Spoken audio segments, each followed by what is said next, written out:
Okay, so in the first exercise, what we're going to do is we're literally just going to lift up our big toe. Sounds simple, but for a lot of people, this will be quite hard. So what you're going to do is try and keep the other toes nice and relaxed. So we don't want to see any clawing in those. And you're just going to lift up your big toe as far as you can, trying to keep these toes nice and flat. So you're going to hold it for as long as you can until you almost feel like you might get cramp in your foot, and then you can let it back down. So you can do that a few times. Some of you might only get to there to start with, and that's fine. Hopefully you can progress on. A lot of people do have quite a stiff big toe, but if you think when you're walking, you're going to be pushing off of that big toe. So if your range of movement is only getting you to there, then actually you're not pushing off very well. If you can get up to there and push off, better, you're going to get much bigger and stronger push off from the toes. And also when you're landing on the ground, it's part of your shock absorption system. So to help you to do this, first of all, what you can do is just hold the other toes down. So they're not in any danger of lifting up at the same time. So hold those toes down and do the same thing. Now, another tip that I was told is apparently if you take the opposite hand, and so if you're trying to lift up your big toe, you stick out your thumb. And apparently it makes it easier. Doesn't make any difference to me, but have a go, see if it helps. Some people have told me that it's actually the hand on the same side they find easier to use, but see if it works for you. So the next step on is then to lift up the other toes and keep the big toe down. So we're going to lift up the other toes and keep the big toe relaxed. So again, you can hold the big toe down whilst you lift the other toes up. Or again, with the opposite hand, keep your thumb in and extend your fingers. And again, hold for as long as you can. So moving on from that, we're going to alternate between big toe and the other toes. So we're going to get up, up. Requires a little bit of concentration. So then next, I can do this in one direction, but not the other direction. We're going to do, it's almost like a wave movement with our toes. So we're going to try and put each one down individually and lift them up. Now I can do it in that direction, but going in the opposite direction, I find much harder. And you see all my other toes tend to come down almost together. But it's still just about doable. No idea if that helps if you do with your hand at the same time. I think frankly I would just find that a little bit confusing. So what we're going to do next is we're going to try and squeeze all of our toes together. So, but without lifting them up or screwing them up at the same time. So we're just going to try and squeeze them directly together, keeping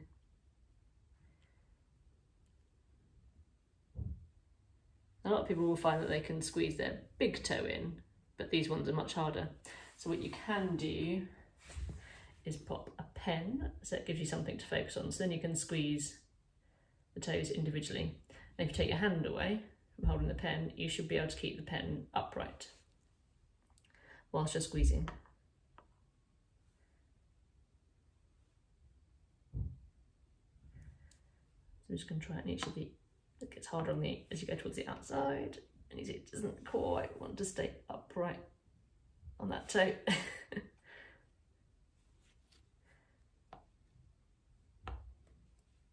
And it doesn't want to stay upright at all.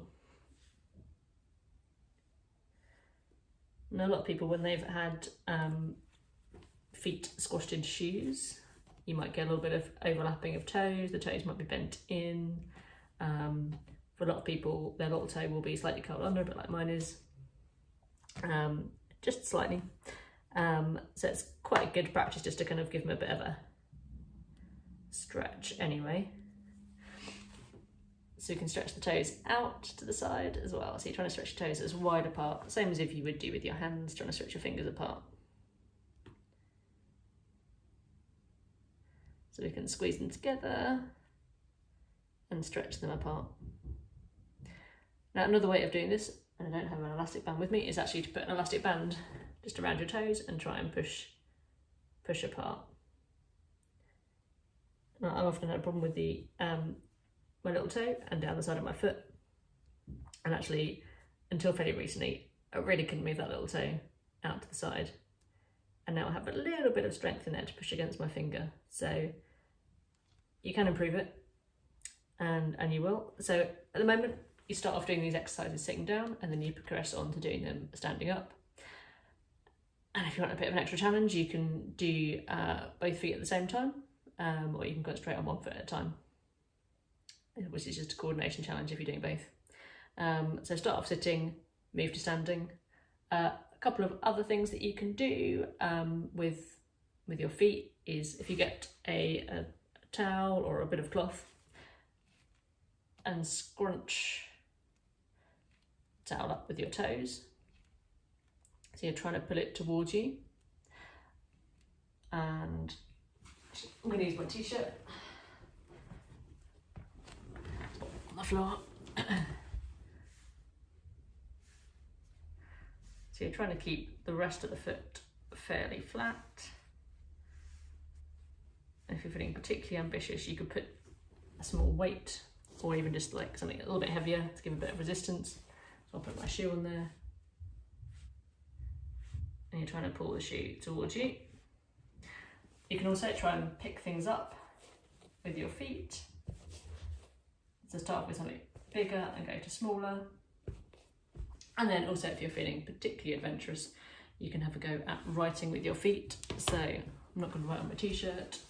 Let's find a bit of paper.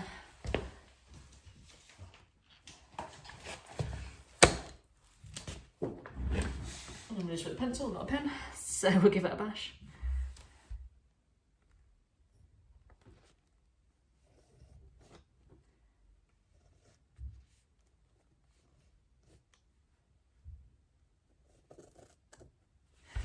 So you can just kind of write something with your feet. And personally, I think my writing with my feet is actually slightly better than writing with my left hand. So have a go with those exercises. See how you get on with them, and see how your feet gradually improve in their strength, and how it improves, your walking, your performance, and your standing. But our feet are designed to be a big spring. So what you might want to do after you've worked on strengthening your feet is to give them a little bit of a stretch. So what you can do is kneel down and just go up onto your toes, so you're stretching the bottom of the feet out. And obviously the bottom of your feet connect through your Achilles and into your calf muscle, and the chains all the way out the back of your legs. So stretching your calf muscles, stretching your hamstrings, stretching your back, stretching your neck. The whole chain of muscles in your posterior chain is really advantageous. We can then also stretch our feet in and out. So again, in this sort of position, you're going to take your feet out to the side, and you can sit back a little bit, and then you're going to bring your feet in together. And as your feet get stronger, you'll find you can move these movements a bit further. So we're stretching the inside and the outside of the foot at the same as well. At the moment, I tend to spend most of my days in barefoot shoes for walking and running, but I've got relatively strong feet, and I've been wearing them for quite a while, so I'm used to it. So if you're going to buy barefoot shoes or any lower support shoes, then you should really try and strengthen your feet up before you move into them, so that you can kind of do all these nice movements and feel really secure and comfortable in your shoes. But good luck, and if you have any questions or any problems, then just let me know.